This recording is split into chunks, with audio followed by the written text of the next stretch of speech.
नमस्कार दोस्तों, मैं अवधेश शर्मा एडवोकेट आपका स्वागत करता हूं। जैसा कि आपको पता है, हम अपने चैनल पर GST, income tax, TDS, ESI, PF से रिलेटेड वीडियोस लाते रहते हैं।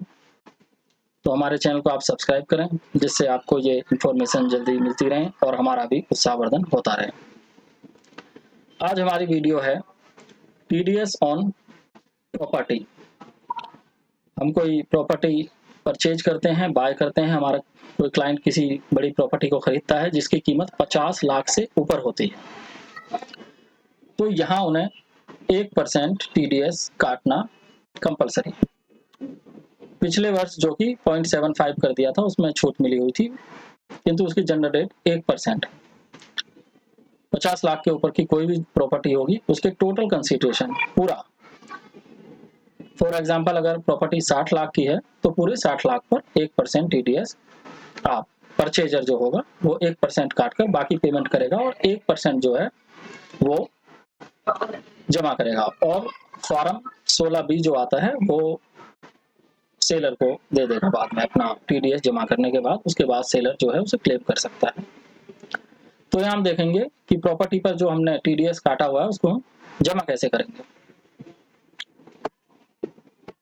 ये 10 की साइट है, tin-nsdl.com की साइट पर हम जाएंगे। सर्विसेज में जाएंगे, सर्विसेज में TDS on sale of property, ये 1 3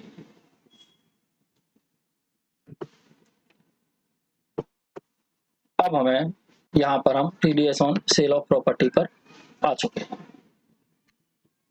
यहाँ हमें जो है वो online form for furnishing TDS on property form 26QB open करना है। उसके बाद हम देखेंगे नीचे TDS on property form 26QB।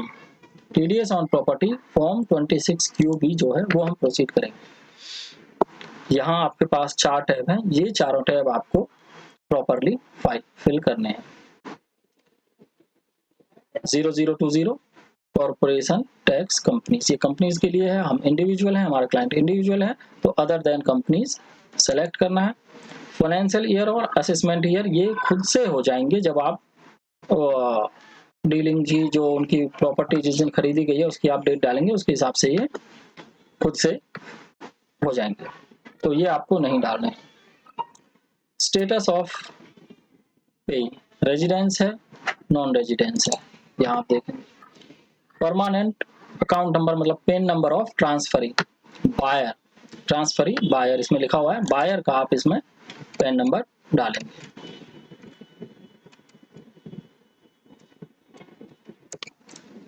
Individual है, इंडिविजुअल आ गया इसमें। यहाँ दोबारा से पेन नंबर को कंफर्म करेंगे।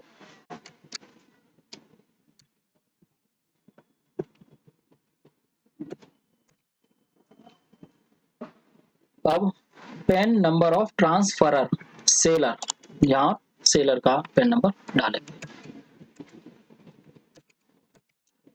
अब सेलर के पेन नंबर को कंफर्म करेंगे।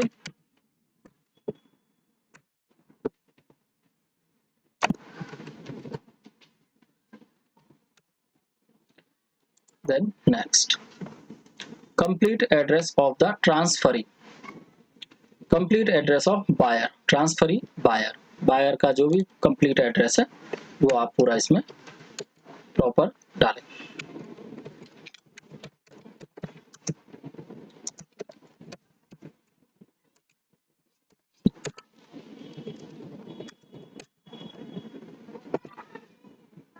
उनकी मेल आईडी डालेंगे।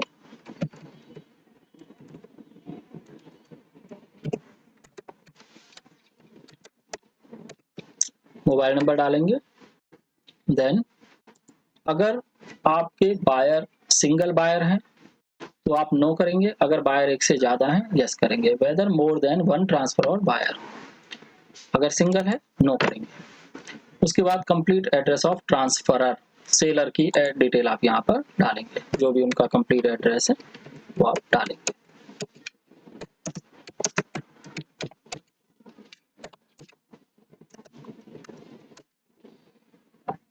सेलर का मेल आईडी, सेलर का मोबाइल नंबर, या फिर उन्होंने वही पूछा है आपका जो सेलर है वो सिंगल है या एक से ज्यादा है। एक से ज्यादा है यस करेंगे, सिंगल है नो करेंगे। Next, type of property, property land थी या बिल्डिंग थी या शॉप थी, जो भी है वो आप यहाँ से चूज करेंगे। अब वहाँ का एड्रेस आप डालेंगे जहाँ की भी प्रॉपर्टी थी, पूरा एड्रेस आप उसमें डाल देंगे तो ये हो जाए।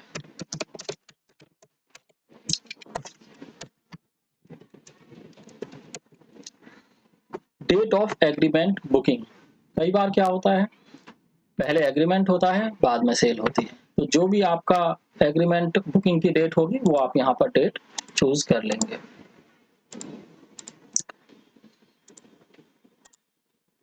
यदि आपकी बुकिंग की और वो डेट एक ही है, जिस दिन सौदा हुआ है, जिस दिन एग्रीमेंट हुआ है और जिस दिन रजिस्ट्री हुई है, तो वही डेट डालेंगे, अदरवाइज अलग अलग डालेंगे। जो भी डेट अकॉर्डिंग होगी वो आप डालेंगे। अब टोटल वैल्यू ऑफ कंसिडरेशन, कितने में आपकी प्रॉपर्टी टोटल जो है वो खरीदी गई है। टाइप ऑफ पेमेंट लमसम करी है या इंस्टॉलमेंट में करी है। फिर उसके बाद फिर से डेट,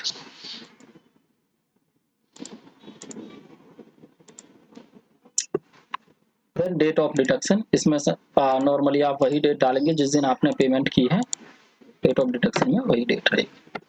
अब अमाउंट पेड क्रेडिटेड, जो अमाउंट आपने पे किया है वो आप नीचे भी डालेंगे।